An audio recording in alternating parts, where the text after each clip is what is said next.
Welcome to the Feel Your Best Formula podcast. Are you over 40 and tired of struggling with your weight, dieting, and constantly feeling like you're starting over with nutrition and fitness?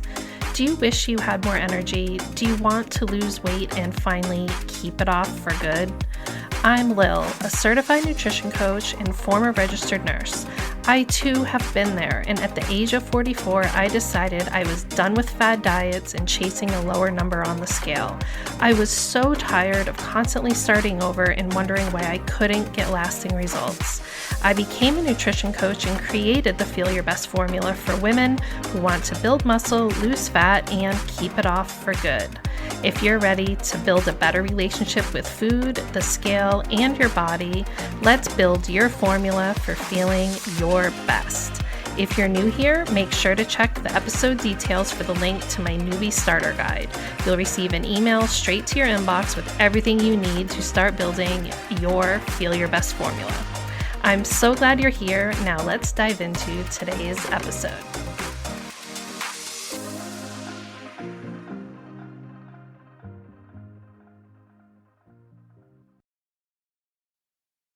Hey, welcome to episode 19 of the Feel Your Best Formula podcast. I'm Lil, and I'm hoping that this recording comes out okay. There is a ton of wind, and there's nothing I can do about that as far as audio control. If I had a fancy recording studio, then that would not be an issue. And also, there's a police shooting range within hearing distance that is going off in the background, and they've been at it for days and days with some special training, and it's nothing that I really notice on a day-to-day basis. But I sat down to do my podcast and I hear the popping going off every now and then, and I'm thinking, gosh, I hope I don't, the microphone doesn't pick that up. So hoping that the audio quality is going to be okay here, because we are talking about meal planning today. And specifically, we're going to talk about building out your day-to-day meal plan when you are counting macros and staying within a certain calorie range. And this is exactly what I teach you to do when you work with me. But I want to give you a general overview on how to get started with it if you are someone who is interested in eating healthier, and you can dial this in as tightly as you want to if you're someone that is training for some sort of competition, or if you're like me and you just kind of generally want to feel good, look good, eat healthy, have a balanced diet, have great energy. Then you don't have to be, super crazy about it. You can just use this as a general guide. And generally speaking, I follow a higher protein, muscle building style of building my macros because I'm working on building muscle right now. And I'm about 3.5 months in on my quote bulking or muscle building phase, which means that I'm eating, quite heartily, a lot of calories. And then once I feel that I have gotten strong enough, and my goal there, my milestone is I have a certain weight that I want to be using for my bicep curls and also other goals that I have in terms of how much weight I can lift. And that's how I'm measuring my progress. So currently right now, I am not measuring my progress with losing weight or watching the number on the scale go down. I'm keeping the number on the scale in a maintenance range. I'm staying the same, but I'm changing my body composition. And I was thinking to myself how enjoyable this is, and also how easy it is when I plan my meals this way. So I'm going to share with you my step-by-step process, and hopefully it's something that you find helpful. So I hope you're having a great day. And again, I hope the audio quality is okay here. So first, let's define what macros are if you don't really know and you've just kind of found yourself on this podcast for whatever reason. It's just basically when someone says they're macro counting or they're, quote, doing macros, this is just a type of eating pattern. And I would say I've definitely heard the term macros for years, probably 10 years or longer. But when I first learned about it, I thought it would be super complicated. And years ago, I actually kind of tried to do it on my own. And it was just too much. It was so much information. I was trying to hit targets every single day. I was on a super low calorie plan. So even though I kind of knew what macros were, I definitely was not doing it the right way.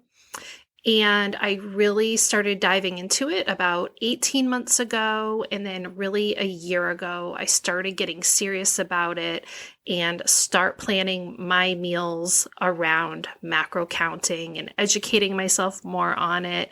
And then if you've been listening to this podcast or follow me on Instagram, you know that I became a certified coach probably a month and a half ago from the time of this recording, to just make it official and, of course, make sure that I really understood all the aspects of being a reliable, helpful nutrition coach so that I could really guide my clients in situations. You know, everyone's different. And just because I had solved my own issues and found solutions for the problems and the obstacles that I was facing, I wanted to make sure that I knew how to help people with all different types of obstacles. So what macros is a mathematical formula where you calculate the number of calories your body needs, and you can calculate those calories to build muscle, meaning you need to eat more calories than your body is currently using to maintain its weight. You add in more calories so that your body can have the energy and fuel it needs to build that muscle. Or you can calculate your calories to maintain where you are with no intention of gaining or losing weight. And you're still going to see fluctuations on the scale. You know, you're still going to see it go up and down probably about 5 pounds, especially as women. We know certain times of the month we gain a few pounds and then it comes off. Or if you are someone who would like to lose weight, then you cut back on the calories, either by a little, or some people try to cut back a lot, and with the intention of losing fat. You can listen to last week's episode where I talk about 5 ways to make fat loss easier. But that's what macros is. It is a mathematical calculation where you're calculating your overall calorie intake and then breaking it down into where specifically those calories are coming from. Your body gets energy from 3 main sources, which are carbohydrates, proteins, and fats. And these are the nutrients that your body needs to function and to thrive. So there are specific percentages that of these macronutrients that you should be consuming each day for optimal health. And when you do your calculations, you want to create a breakdown of how you're breaking up your meals each day to include the carbohydrates, proteins, and fats in a way that is optimal for you based on your individual goals. Like I said, building muscle, just maintaining where you are, or perhaps cutting calories and trying to lose some weight. And also I will mention alcohol, which contains calories, but it doesn't have any beneficial effects on your body. So I don't really want to talk about alcohol too much. I'm very aware that a lot of people do drink alcohol very regularly, and alcohol can be a huge contributor in gaining weight. So if you haven't taken a closer look at how much alcohol you're consuming, it might be something that you want to look at, but it's the true definition of empty calories, because it does absolutely nothing beneficial for your body. Even those studies where they say like red wine is good for your heart have been disproven, and there's no known scientific positive benefits of drinking alcohol regularly. So, for example, when you work with me, you're going to fill out an assessment form where you're going to tell me specific data about yourself, like your height, your weight, your age, and then you're going to tell me details about your daily, day-to-day life, your activity level, the foods you like, the type of foods that you're eating right now, and then, of course, the goals that you have for your personal, your own personal health and wellness. And then I do a calculation for you based on what you tell me with your recommended breakdown of calories, carbs, protein, and fats. And I also like to include a fiber goal in there as well. Fiber, kind of part of the carbohydrate macronutrient there, but it can be tracked separately from your carbohydrates. So I hope that makes sense. I know it's a little bit confusing. Again, this episode is a little bit geared more towards someone who's kind of already dabbling in macros. So I'm not going to get too far into the nitty gritty, but that's basically what it is. You're looking at your carbs, proteins, and fats, and you're trying to eat foods that are within a certain calorie range, and a certain percentage of your daily calories are coming from carbs, a certain percentage are coming from protein, and a certain percentage are coming from fats. So you can take this information that I share here with you, and you can use it to guide your food choices.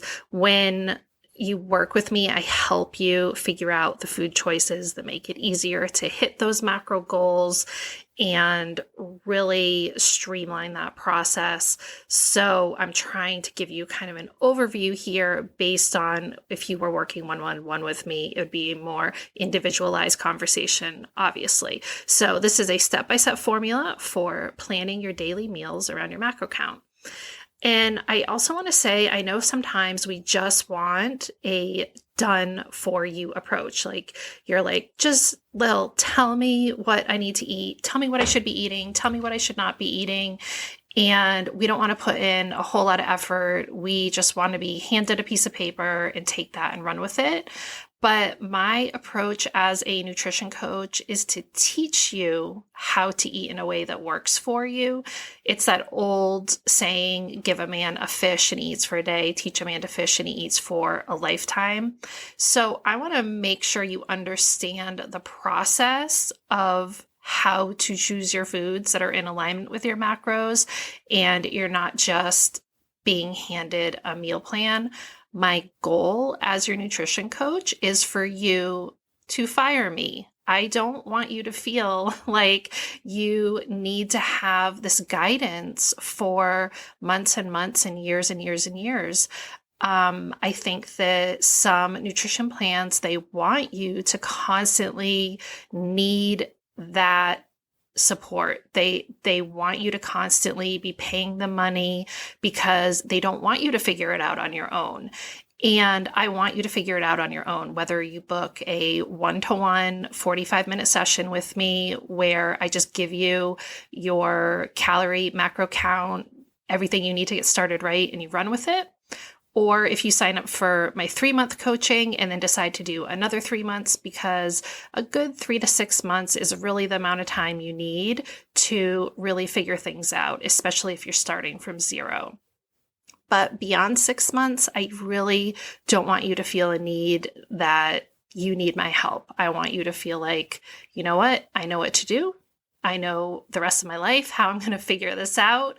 And that's my goal for you. So it takes time. Learning takes time. It's a process. It's not just about the execution. It's not just about getting that meal plan and going grocery shopping and cooking those meals that someone else has created for you. It's about learning what works for you. It's about being honest with yourself about how much effort you're really willing to put in. And you can hit your macro goals. You could literally eat takeout for 3 meals a day. It's not that complicated. And you have to do what works for you.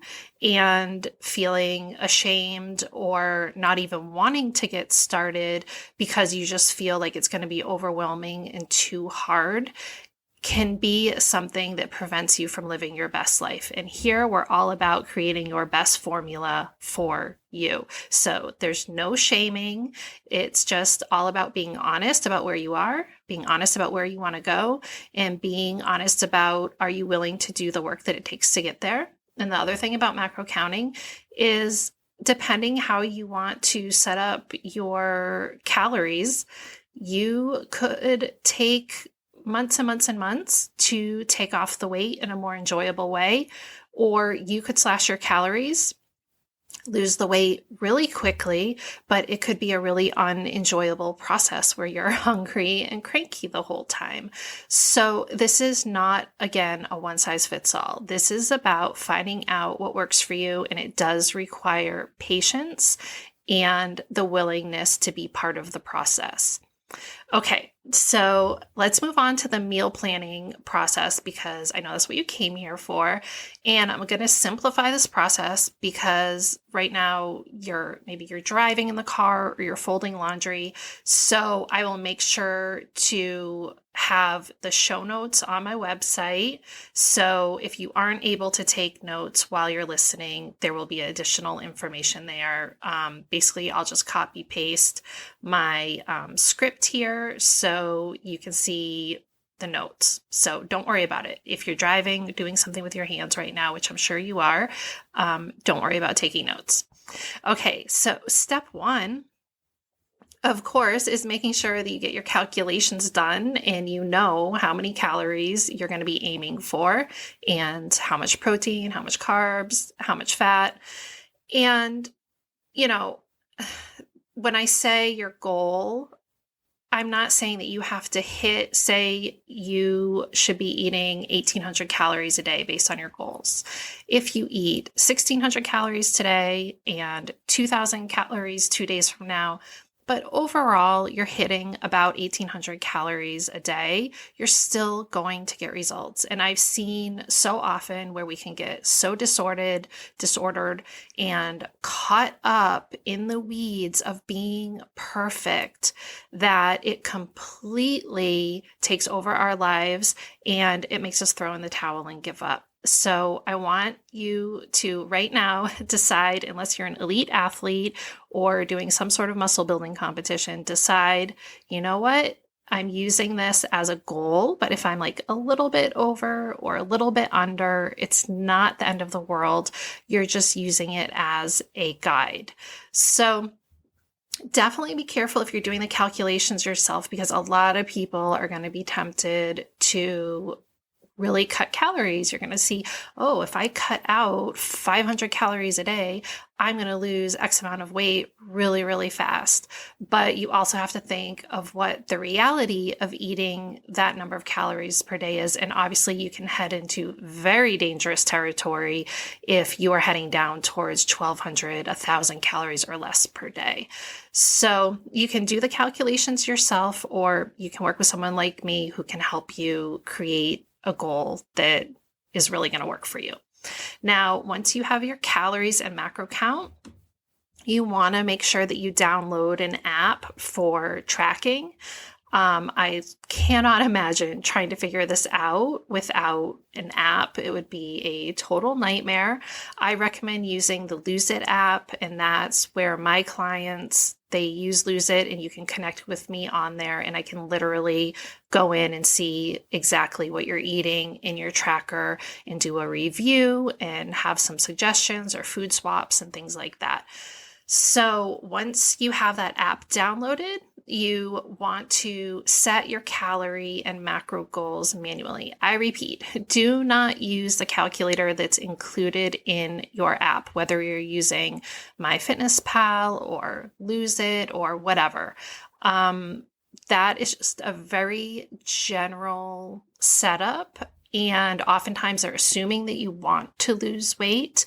And if you're trying to build muscle, then their calculation is definitely not going to work for you. So it's not going to be specific enough to your needs, and will most likely be slashing your calories and not giving you a high enough protein goal. So I really recommend making sure that you're not just blindly downloading an app and doing what the app tells you to do. So then we're going to plan our meals. We have our calorie goal for the day. We know how many grams of protein we want to eat per day. And we also have that fiber, the carbs, and the fats. And especially, if you have a cholesterol issue and you really want to work on making sure that you're not over consuming saturated fats, you can track that as well. But it really just depends, again, on your goals. And the app makes it really easy because for each food item in there, it's going to give you the breakdown. It's going to tell you how much protein, carbs, fats. It's even going to have sodium if that's something that you feel that you want to limit is your sodium. It can tell you that as well. And you're just going to have an idea of what is the energy and what am I getting out of these foods that I'm eating? Is it nourishing my body? Is this food helping me reach those goals that are in alignment with my health and wellness? So starting what you're going to do when you're planning your meals. Number one, I really recommend planning your meals the night before or the day before.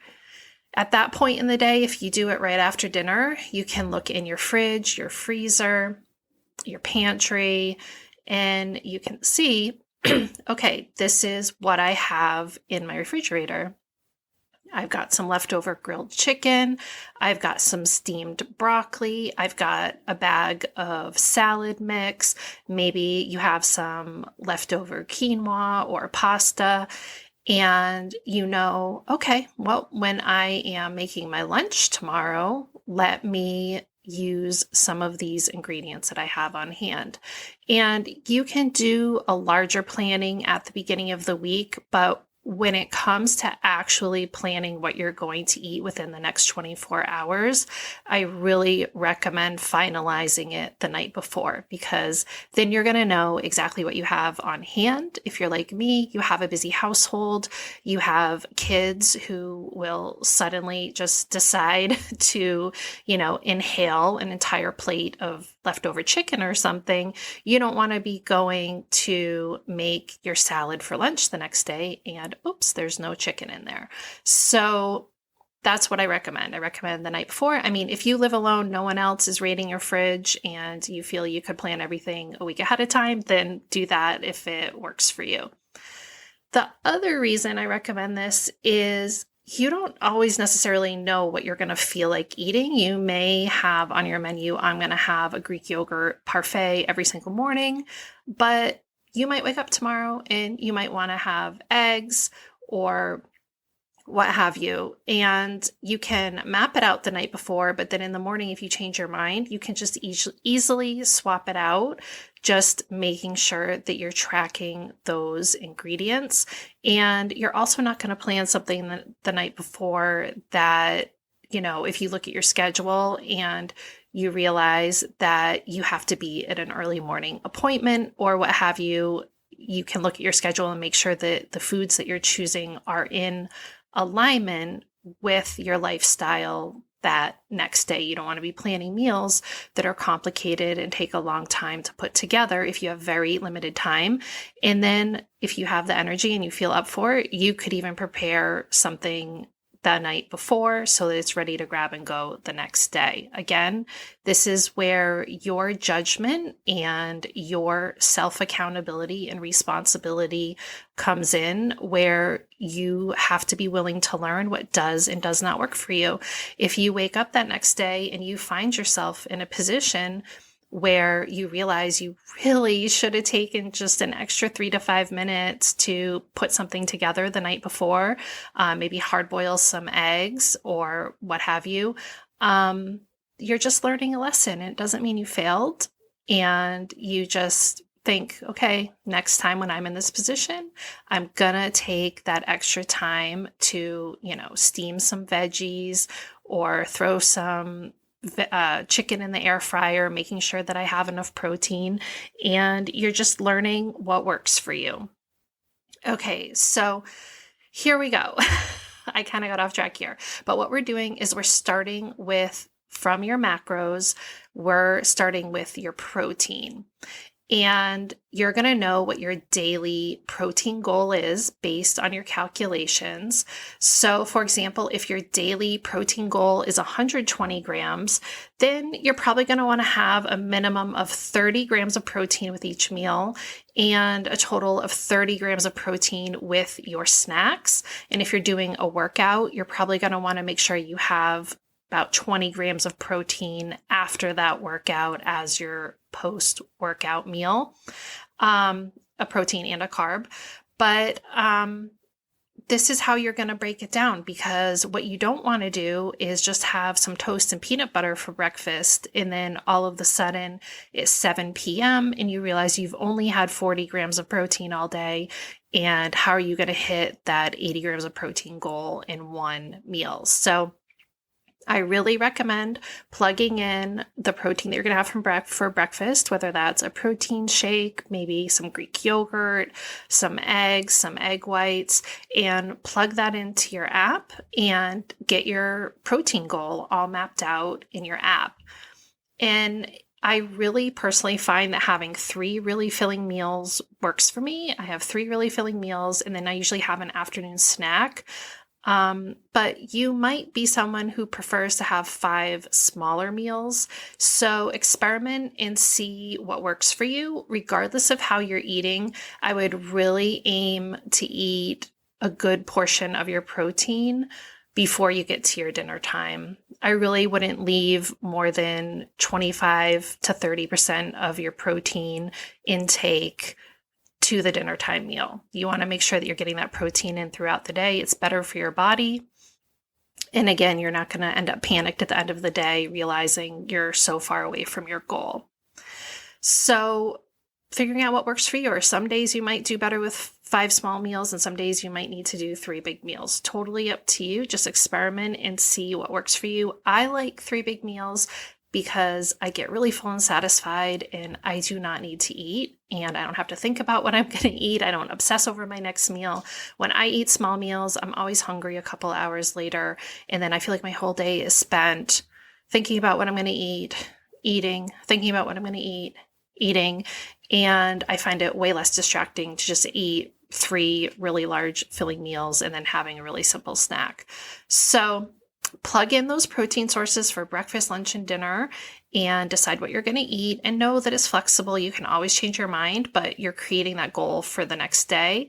Some snacks that are really good protein sources are yogurt, Greek yogurt specifically. I really love the Oikos Greek Yogurt Pro because it has 20 grams of protein. It tastes really good, and it doesn't have that baby vomit aftertaste.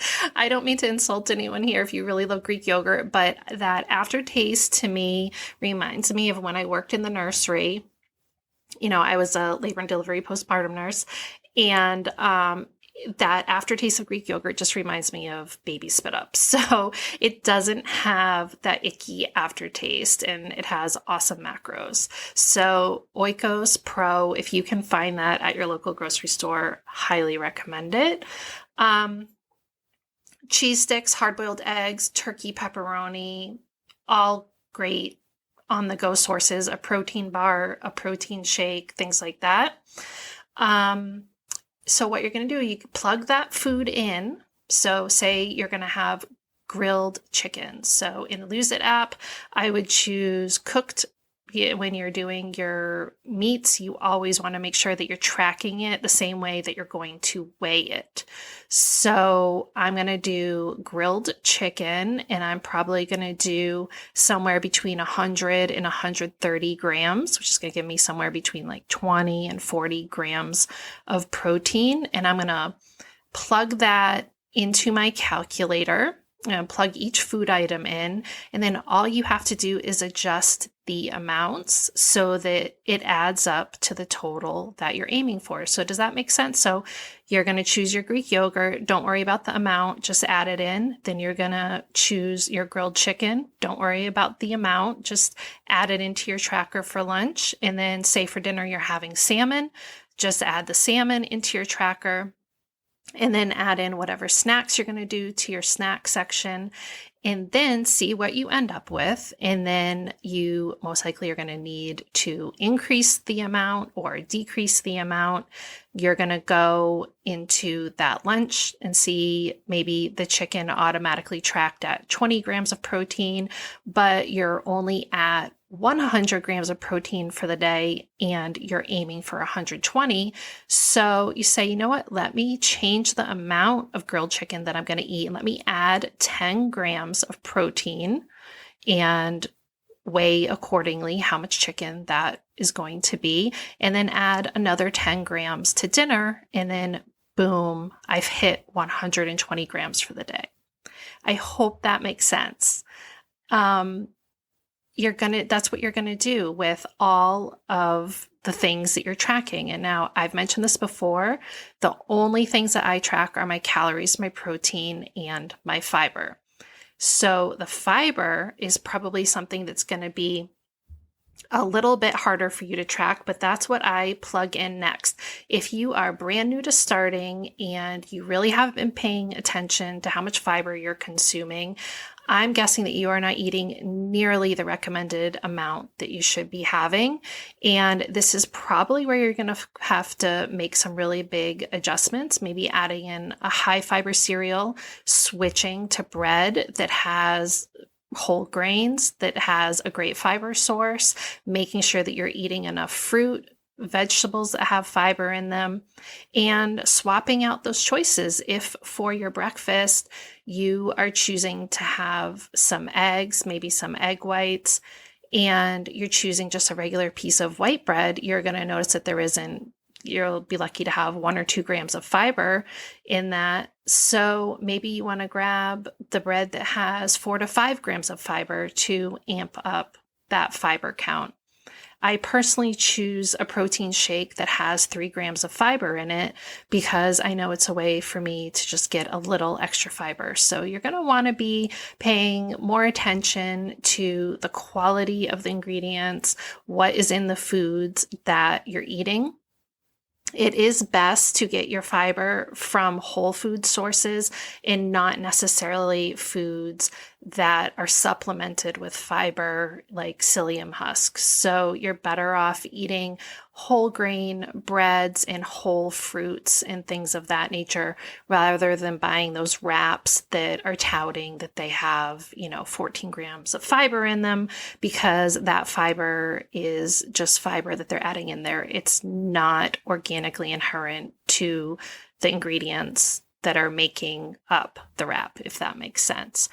So, for example, if I'm choosing whole grain bread for my toast, berries for my fruit, all bran cereal to make a yogurt parfait with my yogurt, I'm choosing beans, sweet potatoes, quinoa, brown rice, protein plus pasta, broccoli, and eggplant. I am getting awesome fiber from all of those sources. And I'm breaking up my meals and snacks with my fiber goal in mind as well, and adjusting that serving size to make sure that, I'm hitting my fiber goal as easily as I can. And remember, when you're tracking your fiber, your fiber is part of a complex carbohydrate. So brown rice, whole grains, things of that nature are complex carbohydrates. Fruit, eating an apple.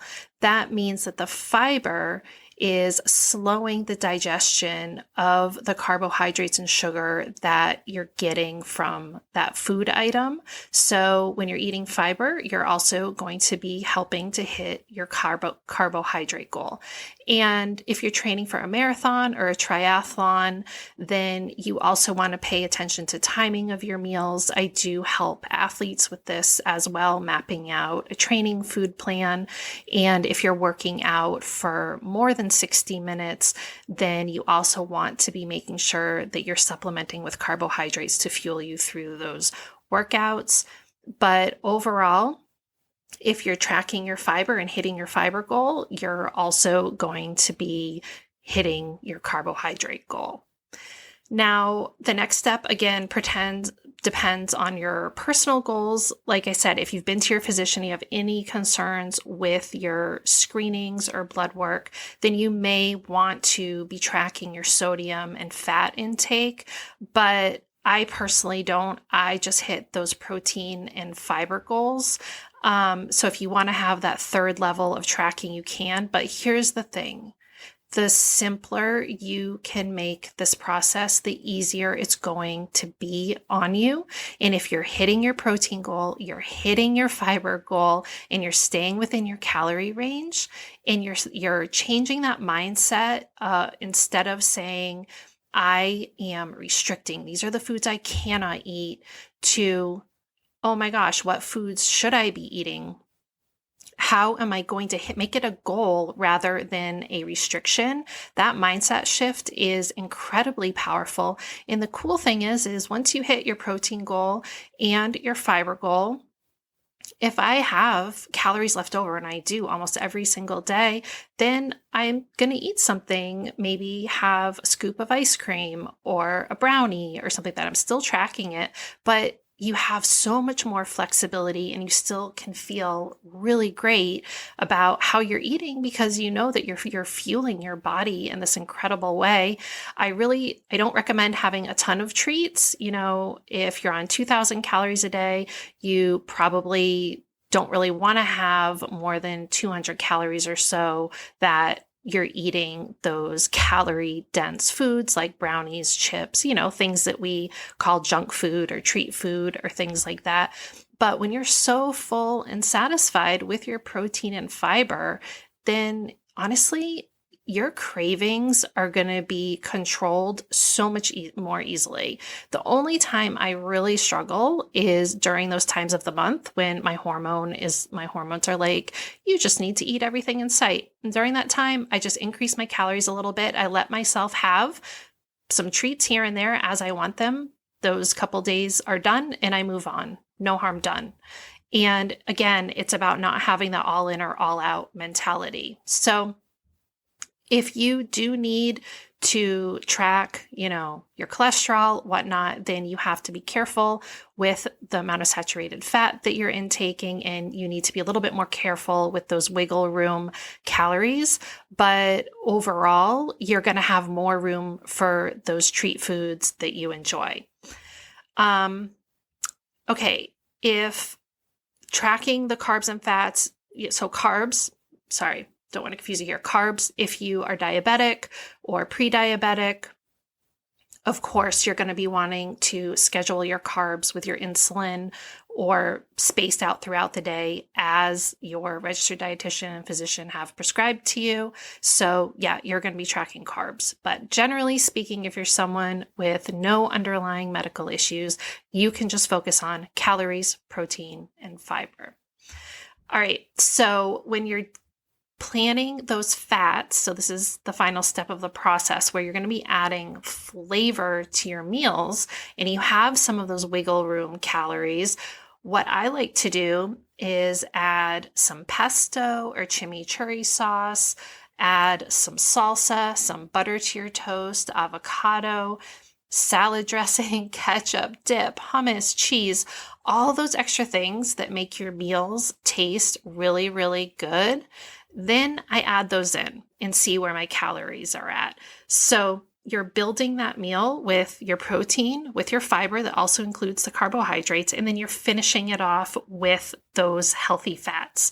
Things like olive oil, that is a healthier fat than, say, butter, but you're adding the fats in last after you've already built out your meals. So I hope that makes sense. You're building out each meal starting with your protein, then the fiber, and then the fats.